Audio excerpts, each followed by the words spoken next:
Y Padre, cantamos de tu grandeza, cantamos de tu poder, cantamos, Padre, de tu magnificencia y adoramos y exaltamos, Padre mío, tu precioso nombre. Diciéndote, oh Padre Celestial, que es gozo en nuestra alma, es gozo en nuestro ser, estar en tu presencia, alabando y glorificando tu precioso nombre. Porque Padre mío, así, mi Dios, como alabamos aquí en la tierra, estaremos, Padre, alabando en el cielo. Unidos, Padre mío, a las huestes celestiales. Oh Padre mío, entonando nuestras voces juntamente con la de los ángeles, cantando: Santo, Santo, Santo, Santo eres, Jehová de los ejércitos. Oh, gracias por darnos la bendición de alabarte esta noche.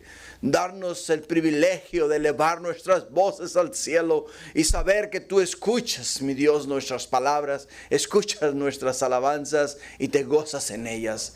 Gracias, Padre. Ahora, oh mi Dios, lo que sigue es tu palabra y en ella, oh mi Dios, está la vida. A través de ella, oh Padre mío, encontramos, Padre mío, el mapa de la vida.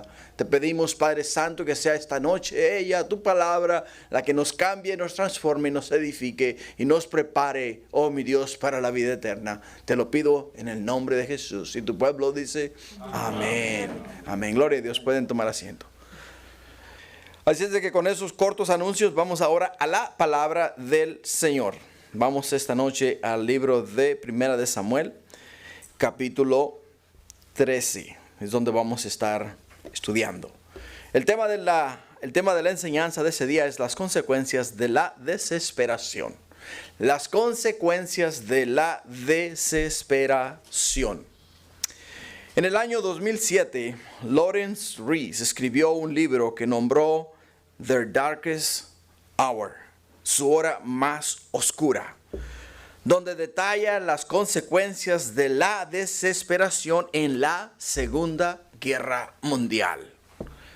Este hombre en ese libro especifica con lujo de detalle errores cometidos por los líderes de los ejércitos, por los líderes de las naciones, por los líderes de aquellos grupos de soldados que pelearon en diferentes áreas y las decisiones que tuvieron que hacer en el medio de la desesperación. Algunas fueron buenas y otras fueron fatales.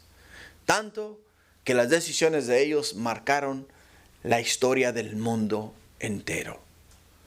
Por ello, es que, si te das cuenta,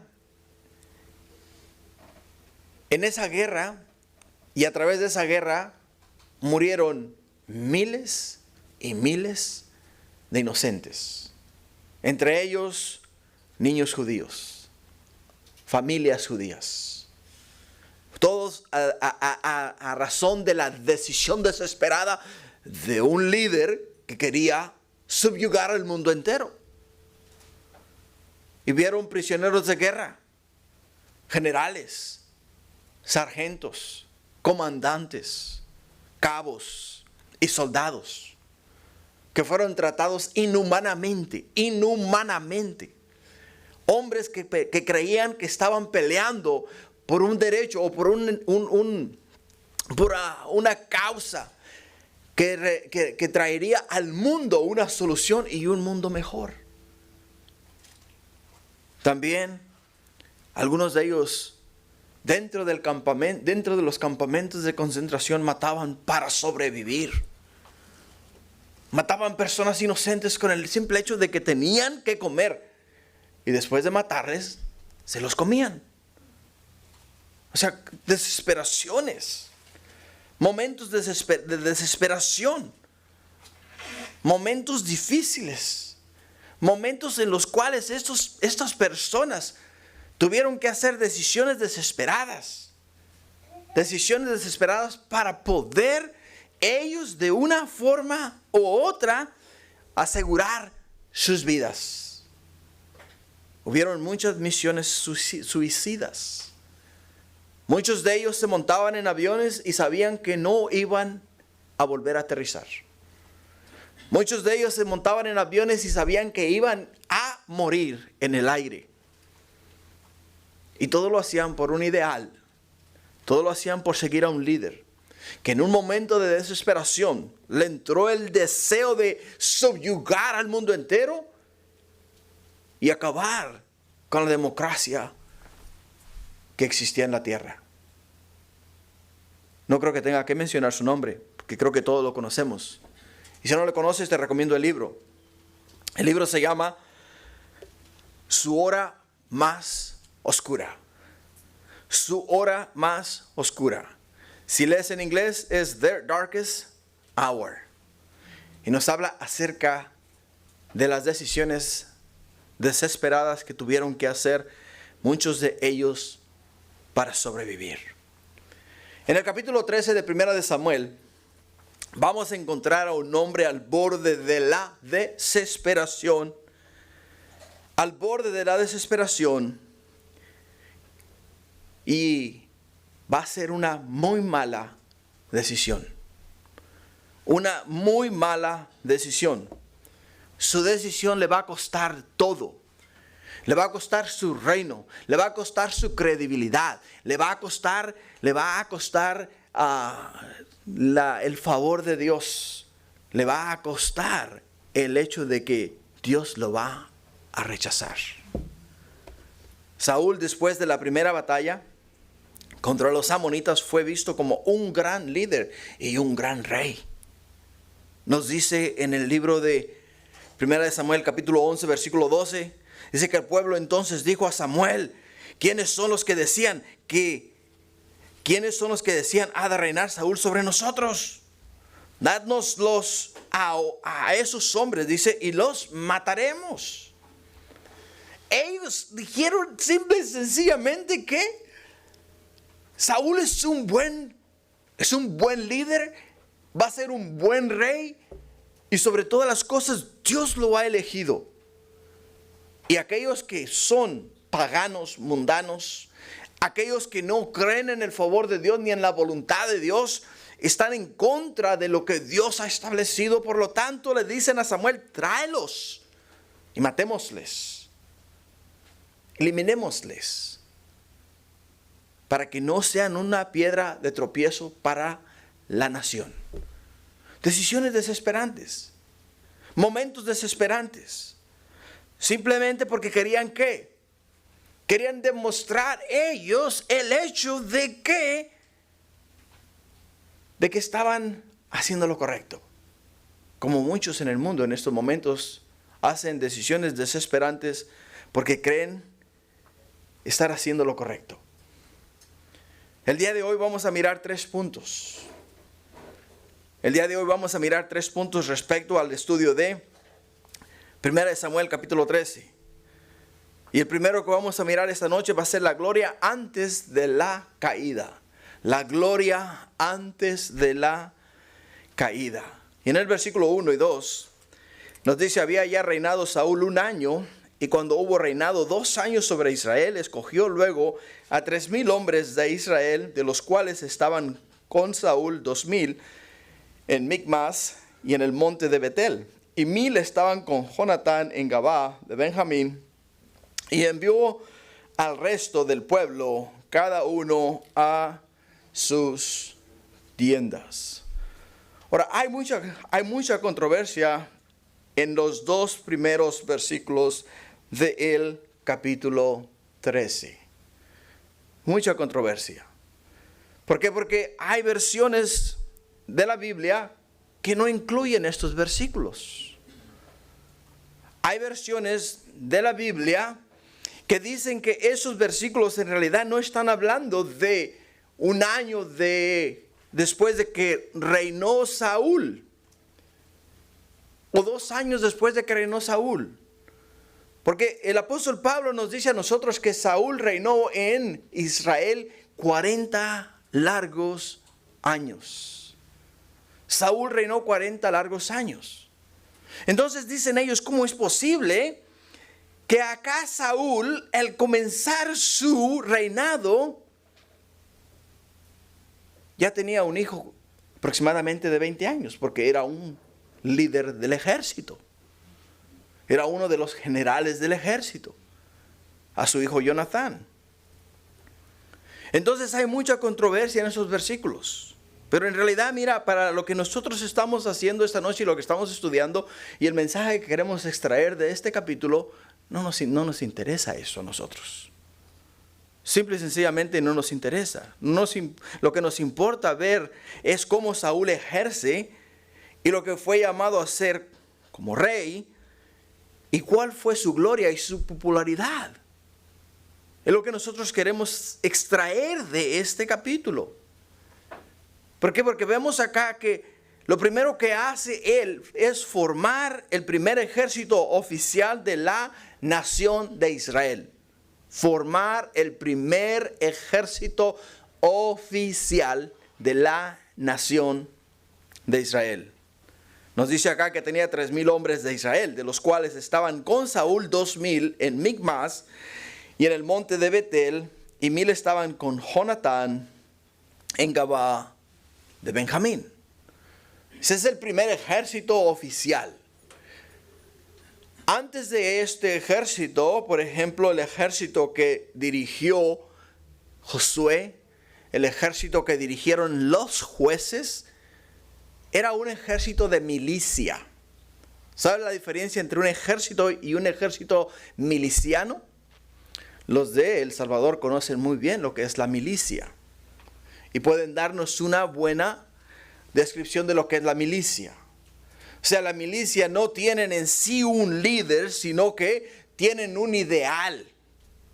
Y el ideal de ellos es que derrocar al enemigo. Y es lo único que tienen ellos en mente. Entonces podemos mirar acá que ahora oficialmente Saúl ha establecido el primer ejército oficial de la nación de Israel. Y con ellos tenía ¿cuántos? Tenía 3,000 hombres. Ahora, el resto de los hombres, como podemos ver acá, los puso a todos ellos en las reservas. ¿Por qué? Porque nos dice la Escritura que envió el resto del pueblo, cada uno a sus tiendas, como la reserva del ejército de Israel. O sea, es lo que estaba haciendo Saúl. Saúl armó el ejército, escogió los mejores hombres, los más valientes, los más eficaces, los más inteligentes, los más astutos, los que tenían más experiencia en la guerra, y los hizo su ejército personal, los que estaban con él todo el tiempo. A los demás los envió a todos, y a cada uno de ellos, ¿a dónde los envió? A sus casas, a sus tiendas.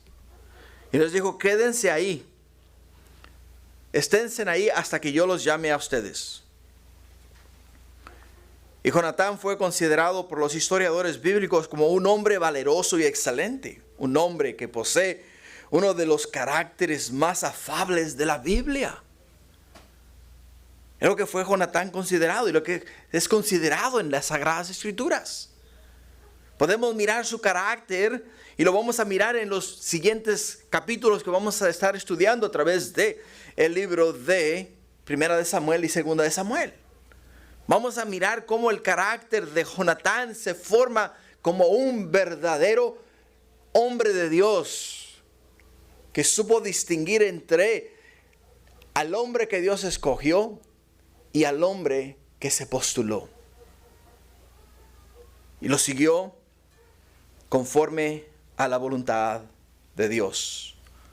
En el versículo 3 dice: y Jonatán atacó a la guarnición de los filisteos que había en el collado, y lo oyeron los filisteos. E hizo Saúl tocar trompeta por todo el país, diciendo: oigan los hebreos. Se pudiera decir que Saúl dividió el ejército de esta manera con el fin de mandar a Jonatán a atacar el puesto militar de los filisteos en Gabá, ciudad de Saúl. ¿Con el fin de qué? Con el fin de liberar aquella guarnición y tomarla, apoderarse de ella. Y así, de esa forma, esa era la estrategia de Saúl. La estrategia de Saúl era: hey, ¿sabes qué? Vamos a ir atacando todas las guarniciones, o sea, todos los puestos militares de los filisteos, uno por uno. No los vamos a atacar todos a la vez porque no tenemos suficiente pueblo. pero los vamos a atacar uno por uno. Y cada vez que ataquemos una de esas guarniciones, lo que vamos a hacer es que vamos a llegar nosotros y vamos a destruir a todos los que estén en esa guarnición. No vamos a dejar vivo ni siquiera uno. Es una estrategia militar. Lo vamos a mirar en la vida de David. Cuando David iba y atacaba pueblos, atacaba lugares, llegaba y barría con todo. Mataba mujeres, niños y hombres. No dejaba absolutamente a nadie vivo. ¿Con qué razón? ¿O por qué razón? Porque no quería que le delataran. Porque si le delataban, entonces se iba a saber lo que él estaba haciendo. Y acá podemos ver que la inexperiencia de ¿quién? La inexperiencia de Jonatán le causó a Saúl un gran dolor de cabeza. Y al final del día, hacer una decisión desesperada. ¿Por qué? Porque no acabó con todos los hombres que estaban en aquella guarnición. Se le escaparon algunos. Y cuando se le escaparon algunos, ¿qué fue lo que hicieron? Fueron y dieron aviso ¿a quién? Fueron y dieron aviso a los filisteos. Diciéndoles, se nos han revelado los hebreos. Y porque se nos han revelado los hebreos, ¿ahora qué? Ahora han atacado uno de nuestros puestos militares. Lo que forzó a Saúl llamar las reservas militares. Reunirlos a todos para la batalla. ¿E hizo qué? Hizo tocar trompeta por todo el país diciendo, oigan hebreos, oigan hebreos, están listos para la batalla, están listos para pelear, están listos para combatir. Porque es muy importante que se preparen, porque vamos a pelear y vamos a liberar a la nación de Israel. Eso es lo que vamos a hacer. Es lo que ellos se habían propuesto. Es lo que ellos acordaron en Gilgal. Cuando se reunieron con Samuel. Cuando se reunieron con Saúl, todos acordaron que cuando tocara la trompeta de guerra, todos los hombres de guerra, todos los valientes, ¿iban a qué? Iban a venir a Gilgal. Y en Gilgal se iban a congregar con Saúl, y con Saúl iban a ir a la batalla, a pelear la batalla. Hermanos, quiero hacer hincapié en algo acá. Y es muy importante para nuestras vidas. Porque si nosotros hacemos el mismo error o cometemos el mismo error que cometió Jonatán aquí en esta porción de la escritura. Si nosotros, hermanos, sabemos que tenemos algo en nosotros, algo en nuestro corazón o algo en nuestra mente que está ahí dando vueltas. Está ahí dando vueltas. Y nosotros sabemos que hay que destruirlo. Hay que eliminarlo, hay que borrarlo, hay que quitarlo. Hay que sacarlo de nuestra mente, hay que sacarlo de nuestro corazón, hay que sacarlo de nuestra vida. Ese es el plan de ataque que nosotros tenemos que formular. El plan de ataque que tenemos que formular nosotros es el hecho de que tenemos que acabar con la guarnición. O sea, tenemos que acabar con el puesto militar que el enemigo ha establecido en nuestra mente y ha establecido en nuestro corazón. Pero tenemos que eliminarlo de raíz completamente. Porque si dejamos a uno vivo, si dejamos un pequeño pensamiento, una palabra o una idea en nuestra mente, ¿sabes qué?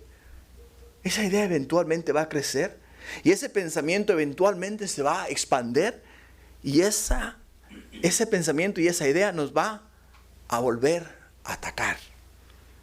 Y la escritura nos dice que si sale un demonio de una persona, o sea, un espíritu de una persona, dice que ese espíritu ronda por el mundo y dice, hey, si yo donde vivía estaba bien, ¿qué ando haciendo acá rondando por el mundo? Dice, voy a regresar al lugar de donde yo salí. Y dice que cuando regresa trae con él 7 espíritus más malos que él. O sea, si no eliminamos, escucha, si no eliminamos ese pensamiento, esa idea, eso que nos está torturando así de ya y lo cortamos de raíz, eventualmente eso va a crecer en nuestra vida y nos va a llevar a la destrucción. Tenemos que atacarlo. ¿De qué forma? Bueno, pues Saúl tenía que usar sus armas de guerra, ¿no? Para pelear y poder eliminarlo de esa manera. Nosotros igual también tenemos armas de guerra, y las armas de guerra que nosotros tenemos las podemos encontrar en el libro de Efesios, donde nos habla acerca de la armadura de Dios. De la armadura de Dios tenemos que armarnos hasta los dientes para estar listos para poder luchar y pelear y eliminar aquello que nos está destruyendo. Porque si no lo eliminamos, nos va a destruir. Miramos lo que pasa acá en el versículo siguiente, en el versículo 4. Y todo Israel oyó que decía: Saúl ha atacado la guarnición de los filisteos, y también que Israel se había hecho abominable a los filisteos. Y se juntó el pueblo en pos de Saúl en Gilgal. Al tocar la trompeta Saúl, el pueblo ya sabía que se tenía que reunir en Gilgal. Estas fueron las instrucciones de Samuel al pueblo y a Saúl, a los dos. Samuel les dijo a ellos que cuando esto ocurriese, Saúl tenía que tocar la trompeta, y al él tocar la trompeta, todo el pueblo iba a comparecer a Gilgal e iban a esperar por Samuel. Iban a esperar que llegara Samuel. Samuel iba a venir, se iba a reunir con el pueblo, iban a ofrecer holocausto a Dios, o sea, sacrificio a Dios. Y entonces Samuel iba a ir e iba a consultar a Dios para que Dios les dijese a ellos qué hacer. Ese fue el plan que Dios le dio a Saúl. Y el plan que Dios le dio a Samuel. Y ambos lo sabían. Nota lo que nos dice en el capítulo 11, versículo 14. En el capítulo 11, versículo 14 dice: Mas Samuel dijo al pueblo: venid, vamos a Gilgal para que renovemos allí el reino. Y fue todo el pueblo a Gilgal e invistieron allí a Saúl por rey delante de Jehová en Gilgal. Y sacrificaron allí ofrendas de paz delante de Jehová, y se alegraron mucho ahí Saúl y todos los de Israel. Y todos los de Israel. O sea, el punto de reunión, el lugar de reunión era Gilgal. Ya habían acordado.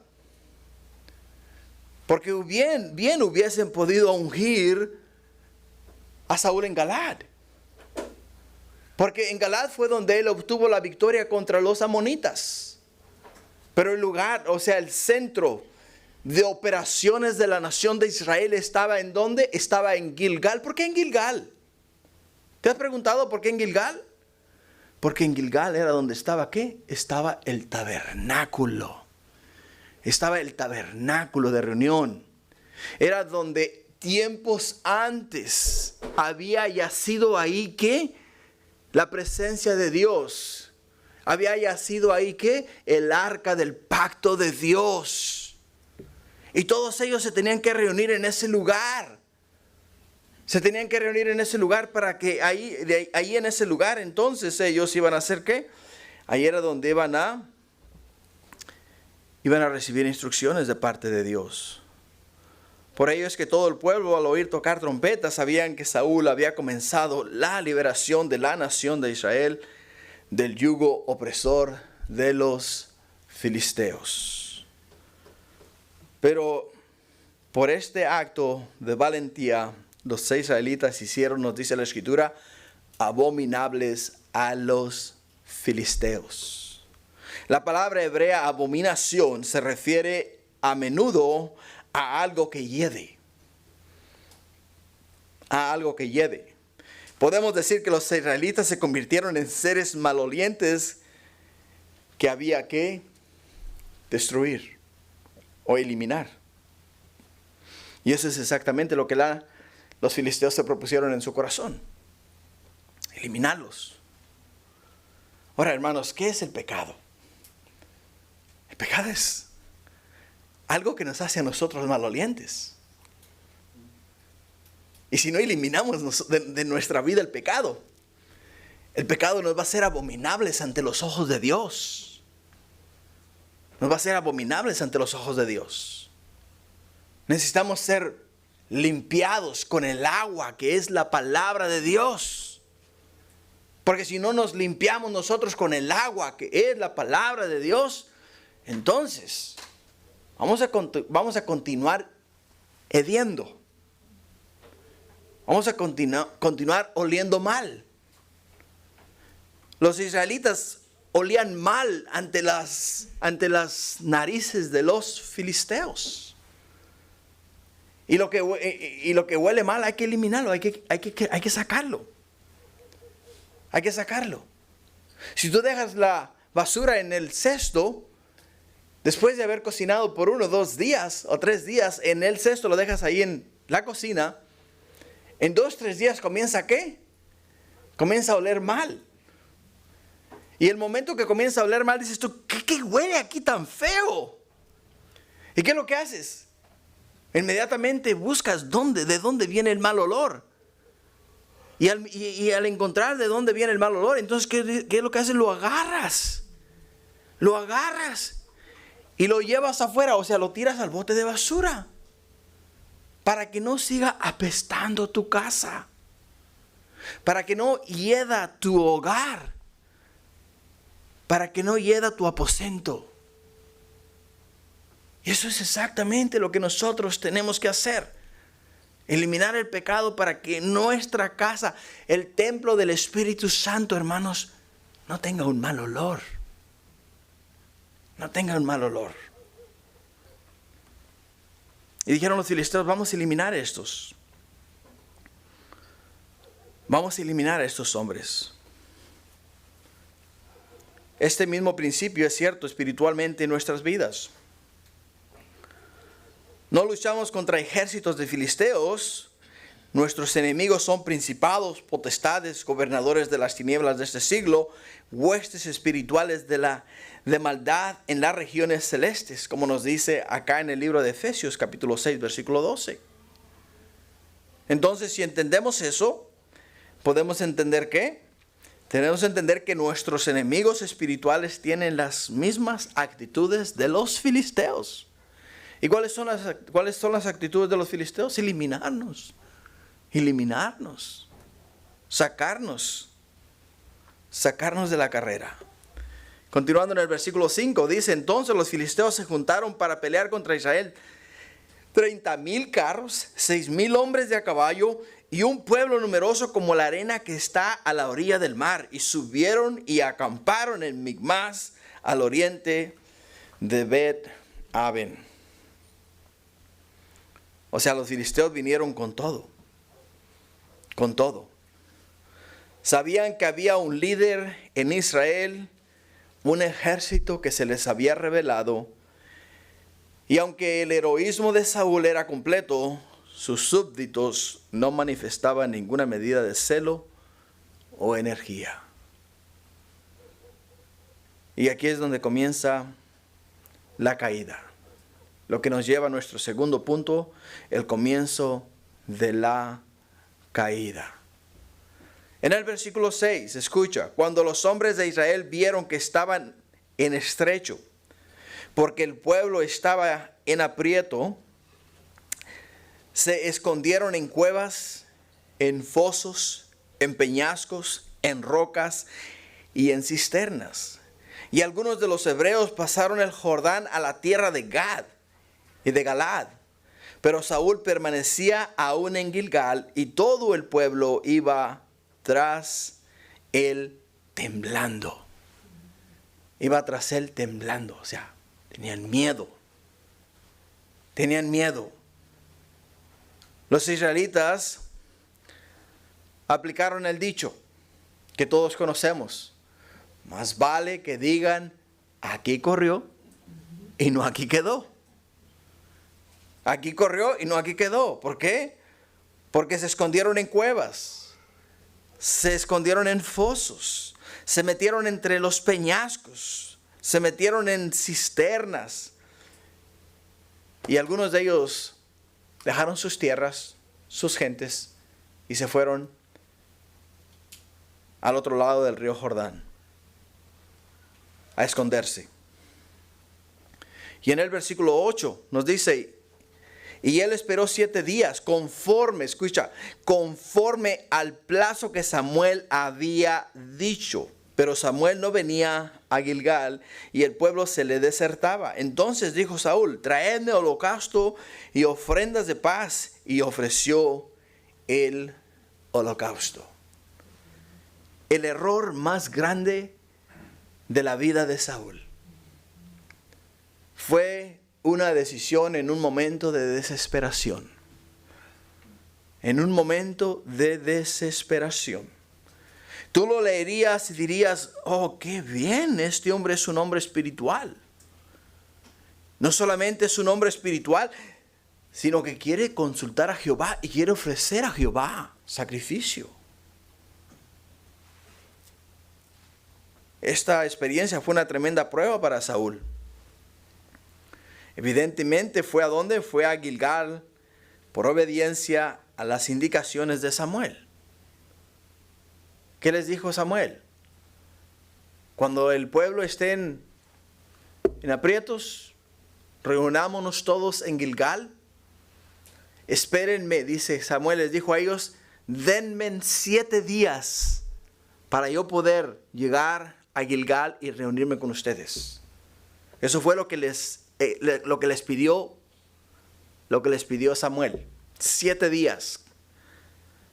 Quizá 7 días le tomaba llegar desde su ciudad a Gilgal. O quizá estaba visitando otras ciudades y le tomaban 7 días. Después de escuchar la noticia que el pueblo se reunió en Gilgal, le tomaba 7 días llegar a ese lugar. Quizá menos. Dependiendo de su ubicación, ¿no? Pero él les dijo a ellos, no se muevan ustedes de Gilgal, denme 7 días y en 7 días yo llego ahí y en 7 días yo consulto a Jehová y en 7 días el Señor nos va a decir qué hacer. Siguió el mismo patrón que Saúl usó el mismo patrón que Samuel usó cuando lo fue a confirmar a él como rey. Porque Samuel, ¿qué fue lo que hizo? Lo primero que Samuel hizo cuando lo fue a confirmar como rey fue ofrecer holocausto a Jehová. Ofrecieron holocausto a Jehová. Y después de ofrecer holocausto a Jehová, entonces le ofrecieron el sacrificio, quemaron la ofrenda, subió el humo al cielo, el olor fragante a la presencia de Dios. Dios lo percibió con su nariz y lo aceptó como ofrenda. Y después de aceptarlo como ofrenda, entonces inclinó su oído para que Samuel hablara. Y después de que Samuel hablara, entonces Dios le contestó a Samuel. Samuel iba, comunicaba al pueblo y le decía al pueblo, esto es lo que dice Jehová. Y ahora el pueblo tenía que hacer lo que Jehová les decía que hicieran. Pero él hizo algo muy mal acá. Hizo sacrificar holocausto antes de que pudiera sacrificar las ofrendas de paz. Cuando aparece Samuel. Ahora, algo que podemos entender acá, por lo que las Escrituras nos dicen a nosotros en el libro de Números, en el libro de Éxodos, en el libro de Levítico, y también nos lo dice en el libro de Deuteronomio, que solamente el sacerdote podía ofrecer sacrificio a Jehová. Solamente el sacerdote lo podía hacer. En Números capítulo 3 versículo 10 dice, y constituirás a Aarón y a sus hijos para que ejerzan su sacerdocio, dice, y el extraño que se acercare, dice que morirá. El extraño que se acercare, dice, morirá. Podemos hacer una comparación con esto que está pasando aquí en la vida de Saúl, con lo que pasó ¿dónde? Con lo que pasó en el huerto del Edén. Dios le dijo a Adán y a Eva que no comiesen del árbol de la ciencia del bien y del mal, porque el día que comieren ciertamente iban a ¿qué? Iban a morir. Dios les dijo a toda la nación de Israel, a todos, ninguno de ustedes es apto para ofrecerme a mí sacrificio, sino solamente el sacerdote que yo he establecido, he ordenado para que me ofrezca a mí sacrificio. Y Saúl se miró en una situación muy difícil. Simple y sencillamente se miró en un dilema que dijo, ¿qué hago? Samuel no aparece, el pueblo deserta, me estoy quedando solo, ¿qué hago? Lo único que me queda es buscar el favor de Dios. Dirías tú, bueno, eso es lo correcto, es lo que tenemos que hacer, ¿no? Eso es lo que tenemos que hacer. Y simplemente hizo ¿qué? Hizo lo incorrecto. Porque al hacer esto, Samuel cometió un gran pecado, un pecado de muerte. Un pecado de muerte fue lo que cometió acá.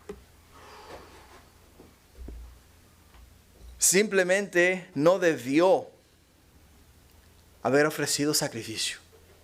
No debió haberlo hecho. Por el simple hecho de que no era su posición.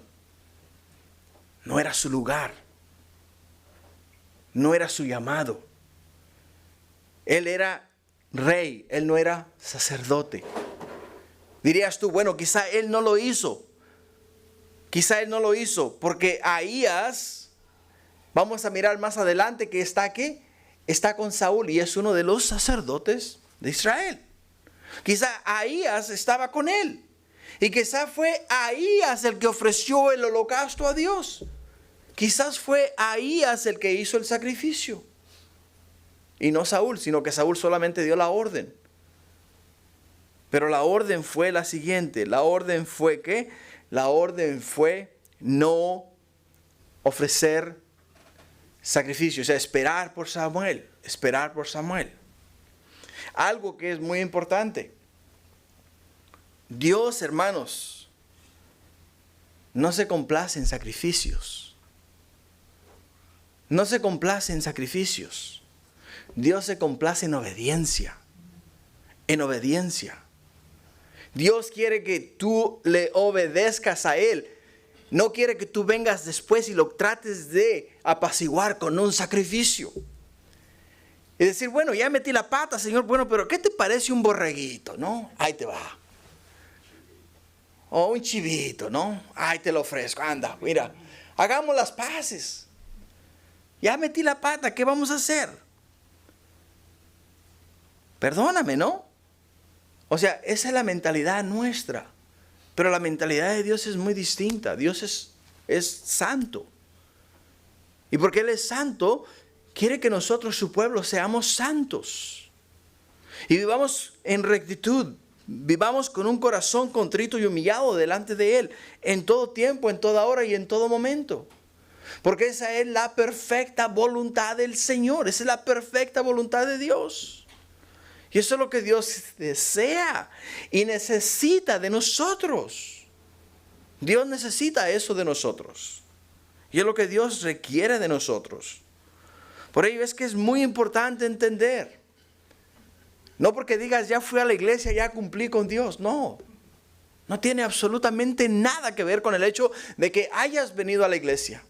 El hecho de que vienes a la iglesia es porque es nuestro tiempo de congregarnos los unos con los otros, dejar que la Escritura nos ministre y nos habla de nuestras vidas, pero nuestra relación es íntima y personal con Dios. O sea, Dios debe de caminar y estar con nosotros en todo tiempo, en toda hora y en todo lugar. En todo tiempo y en todo lugar. No puede ser de otra manera.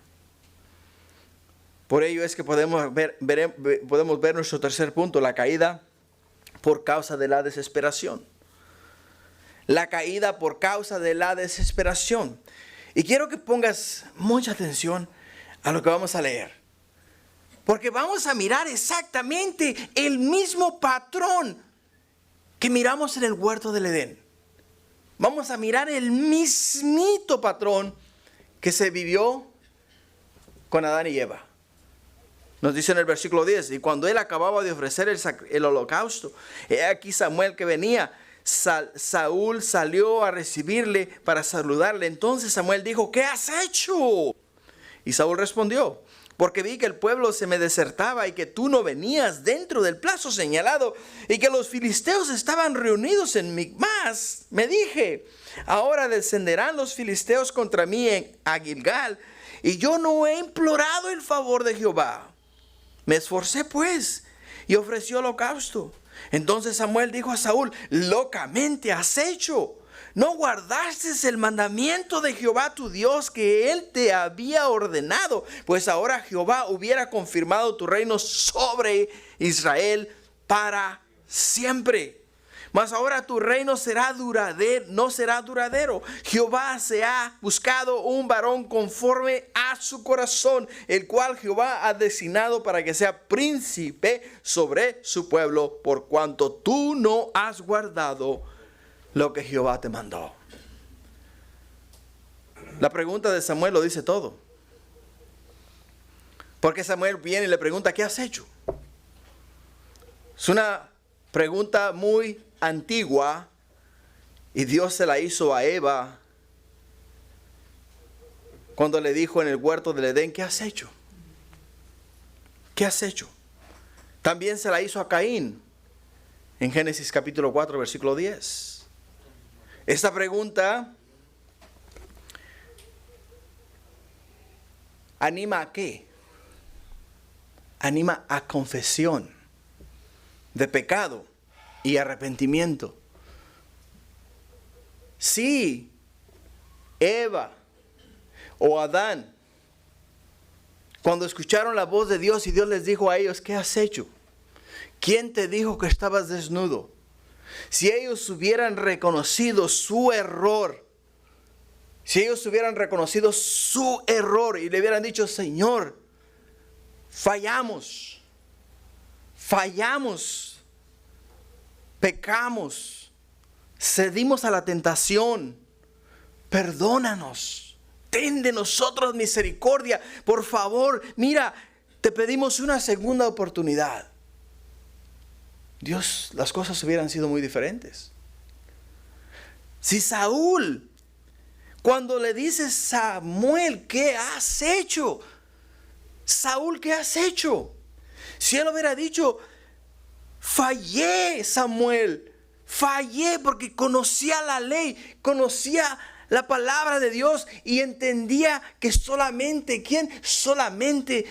el sacerdote puede ofrecer holocausto a Jehová. Solamente él puede consultar a Jehová. Solamente él puede recibir de Jehová. Y solamente él nos puede hablar a través de Jehová nos puede hablar a través de él. Pero no hizo eso. ¿Qué hizo? Confiesa, simple y sencillamente dice: cuando vi que el pueblo se me desertaba, y que tú, ¿le echó la culpa a quién? Le echó la culpa a Samuel. Y tú, dice, o sea, el problema aquí no soy yo. El problema eres tú, Samuel. Porque si tú hubieses llegado en el día señalado, no me hubiese yo visto forzado a hacer lo que hice. No me hubiese visto forzado a hacer lo que hice. Simple y sencillamente dice: tú tienes la culpa, Samuel. Incluso implica que la situación lo obligó a hacerlo. La situación me obligó a hacerlo. Dice: van a descender los filisteos sobre mí y yo no he consultado a Jehová. Yo no he oído de él. No he oído si él me va a dar la victoria o quiere que me retire, que no pelee contra ellos. O sea, no he oído. O sea, puras excusas. Puras excusas. Después dice: me vi forzado, como si él no hubiera querido hacerlo. O como si alguien le hubiera obligado a hacerlo.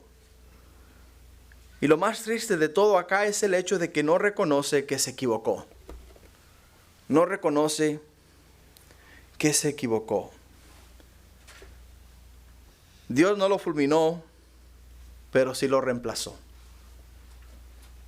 Dios no lo eliminó, pero sí lo reemplazó. Bien, Dios hubiese podido hacer descender fuego del cielo y bien le hubiese consumido ahí en ese momento. Y hubiese eliminado, ¿a quién hubiese eliminado totalmente el problema?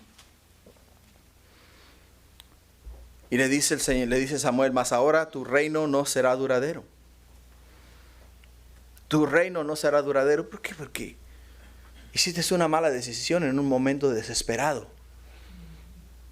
No guardaste los mandamientos de Jehová.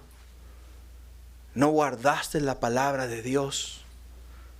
No confiaste en Dios. Por eso es que Jehová se ha buscado un varón conforme a su corazón. Un varón que piense como Dios. Un varón que actúe como Dios.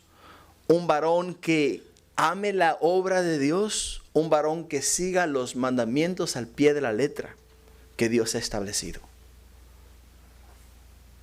Dice, el cual Jehová ha designado para que sea príncipe sobre su pueblo, por cuanto tú no has guardado lo que Jehová te mandó. ¿O entiende? Cuando cometemos un error, no nos excusemos, ni le echemos la culpa a nadie. Simple y sencillamente, confesemos nuestro pecado. Fallé, somos humanos. Todos fallamos, todos cometemos errores. Todos, en todo tiempo y en todo momento cometemos pecados. Pero no digamos, oh, es que fulano, es que sutano me indujo. O es que el diablo me dijo que lo hiciera. Esa es una frase muy usada, ¿eh? El diablo me dijo que lo hiciera. ¿Oh, sí, de veras? ¿Sabías tú que el diablo le dijo a Jesús también que convirtiera las piedras en pan? ¿Y qué le dijo Jesús? Que no solo de pan vivirá el hombre. ¿Y qué le dijo el diablo también a Jesús? Que se tirara del pináculo del templo. ¿Y qué le dijo? Hey, de todas maneras los ángeles no te van a dejar caer. ¿Qué le dice a él? No tentarás al Señor tu Dios. Escucha bien, iglesia. No te excuses. Afrenta tus errores. Confiesa tu pecado. Arrepiéntete delante de Dios y delante de los cuales has pecado. Y Dios, en su infinita misericordia, te restaurará la relación que antes tú tenías con Él y volverás a tener una buena relación con Dios. Pero no te excuses. No te excuses. A Saúl no le fue bien. ¿Por qué no le fue bien? Porque este es el final de él. Este es el final de Saúl. Sí, es verdad, continuó reinando. Y más adelante vamos a aprender que va a ser torturado por un espíritu. Va a ser torturado por un espíritu. O sea, vivir fuera de la voluntad de Dios, hermanos, nos exponemos a ser torturados por un espíritu. El cual tortura nuestra mente y tortura nuestro cuerpo. Simplemente no nos puede destruir porque somos propiedad de Dios. Pero sí nos puede torturar. Nos puede zarandear. ¿Qué le dice Jesús a Pedrito? Pedro, el diablo te ha pedido para zarandearte como se zarandea el trigo. Dice, pero no te preocupes, Pedro, yo he orado por ti. Él no le dijo, hey Pedro, no voy a dejar que el diablo te zarandee. Oh Pedro, ¿sabes qué? No te preocupes, yo voy a estar ahí para defenderte. No. Jesús le dijo, yo he orado por ti. ¿Para qué? Para que Pedro se mantuviera fuerte, firme en su fe. Dios, hermanos, nos va a dejar muchas veces pasar por las manos del enemigo. ¿Para qué? Para que entendamos que nuestro ayudador está ¿en dónde? Está en los cielos. Que nuestra fe tiene que ser ejercitada. Y tenemos que mirar hacia arriba y decir, Padre, échame la mano, porque acá me está yendo de la patada. Necesito que me alientes, que me levantes el ánimo. Porque vamos, la estoy pasando mal. ¿Qué le dice Pablo?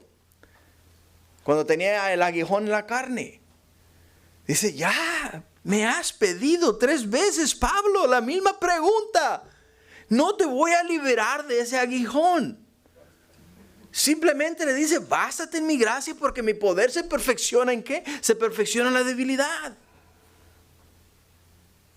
Mi poder se perfecciona en la debilidad. Pero la situación de Saúl es muy diferente. Porque la situación de Saúl ahora ha sido él desechado. Desechado quiere decir que Dios lo ha quitado de sus planes. De los planes que él tenía para la nación de Israel.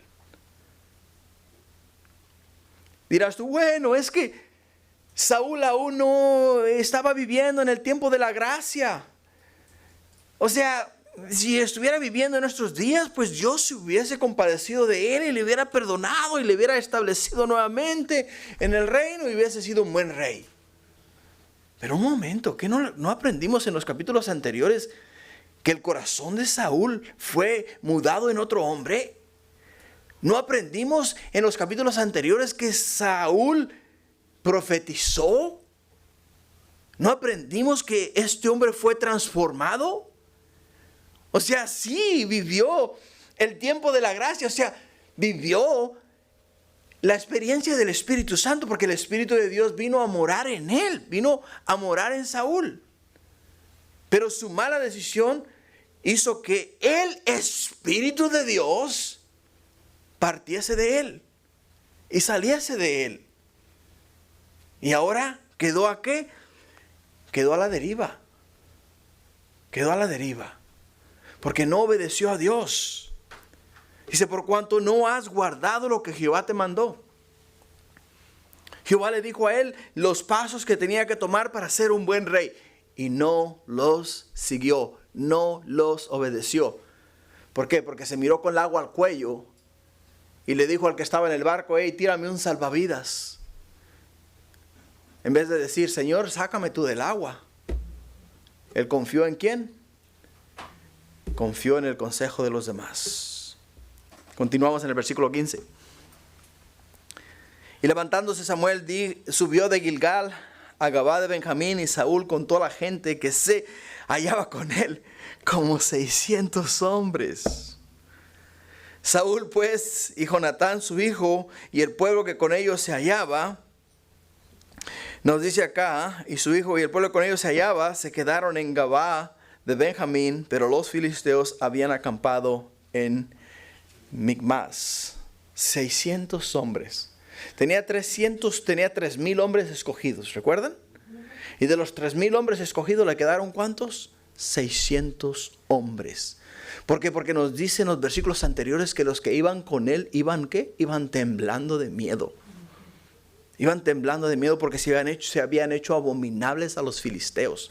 Y los filisteos venían contra ellos con toda fuerza. El versículo 17, salieron merodeadores del campamento de los filisteos en 3 escuadrones. Un escuadrón marchaba por el camino de Ofra hacia la tierra de Saúl. Otro escuadrón marchaba hacia Bet-Orón. Y el tercer escuadrón marchaba hacia la región de Mira, al valle de Seboim, hacia el desierto. O sea, estos enemigos, aprovechando las circunstancias, enviaban regularmente grupos destructores, merodeadores, quiere decir grupos destructores en distintas direcciones. Marchaban al norte, al poniente, al sudeste, es decir, hasta el otro lado del Jordán.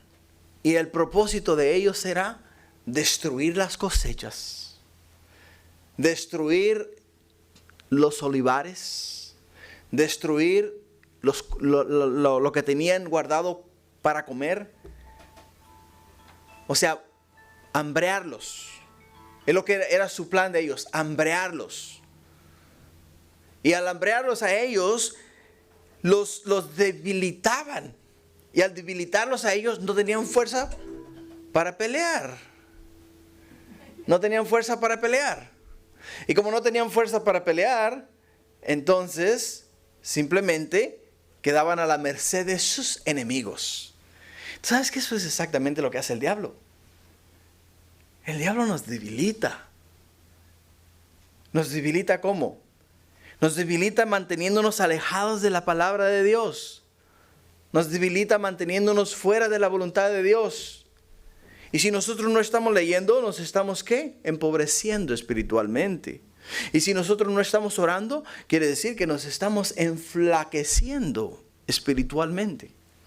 Y si nuestro espíritu no tiene fuerzas para pelear, entonces el enemigo viene y nos seduce, nos destruye. Y si nos destruye, entonces nos vamos a someter a su señorío y a su voluntad. Vamos a tener que obedecerle para sobrevivir. Obedecerle para sobrevivir.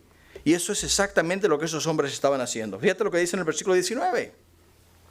Y en toda la tierra de Israel no se hallaba herrero, porque los filisteos habían dicho para que los hebreos no hagan espada o lanza, por lo cual todos los de Israel tenían que descender a los filisteos para afilar cada uno su reja de su arado, su azadón, su hacha o su hoz. Y el precio era un pim por las rejas de arado y por los azadones, la tercera parte de un siclo para afilar las hachas y para componer las aguijadas. Así aconteció que en el día de la batalla no se halló espada ni lanza en mano de ninguno del pueblo que estaba con Saúl y con Jonatán, excepto Saúl y Jonatán su hijo, que las tenían. Y la guarnición de los filisteos avanzaba hasta el paso de Micmas. Dirás tú, ¿con qué ojos divina tuerta vamos nosotros a pelear en contra de este ejército que viene armado hasta los dientes? 30,000 carros de guerra contra nosotros. Es verdad que los filisteos habían controlado el hierro en la nación de Israel. Tenían una desventaja terrible, pero no imposible. Tenían una desventaja terrible, pero no imposible. Debemos recordar que los israelitas habían vencido a los filisteos en tiempos anteriores. Samgar se valió de una aguijada de buey para quebrarle la cabeza a 600 de ellos.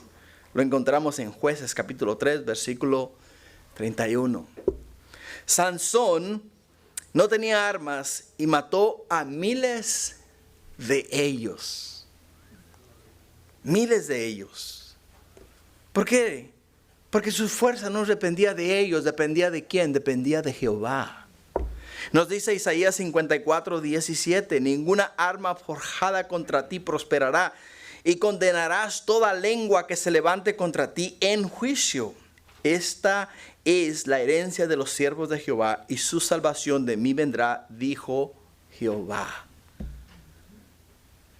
Y en segunda de Corintios capítulo 10 versículo 3 nos dice el apóstol Pablo, pues aunque andamos en la carne, no militamos según la carne, porque las armas de nuestra milicia no son carnales, sino poderosas en Dios para la destrucción de fortalezas, derribando argumentos y toda altivez que se levanta contra el conocimiento de Dios, y llevando cautivo todo pensamiento a la obediencia a Cristo, y estando prontos para castigar toda desobediencia cuando vuestra obediencia sea perfecta. Le dice Jesús a Marta en Juan 11:40, ¿no te he dicho que si crees verás la gloria de Dios? Ahora, ¿cómo aplicamos esto, hermanos? No dejándonos saquear por el enemigo de tal manera que nos deja en miseria, no dejándonos llevar por decisiones desesperadas, obedeciendo los mandamientos y los estatutos y los decretos de Dios, y no confiarnos en la fuerza del hombre, sino confiar en la mano de Jehová. Amén. Padre, gracias por esta tu palabra y por las tantas cosas maravillosas que tú nos has hablado esta noche. Y porque, Padre mío, nos instas a reconocer nuestro error, a arrepentirnos de nuestro pecado, a cambiar nuestra manera de vivir, nuestra manera de pensar, y a, oh mi Dios, obedecer cada uno de tus mandamientos, estatutos y decretos. Y seguir, mi Dios, cada uno de ellos al pie de la letra, cada paso que demos en esta tierra. Y confiando siempre en ti, en que tú estás con nosotros. Gracias, Padre. En el nombre de Jesús. Amén.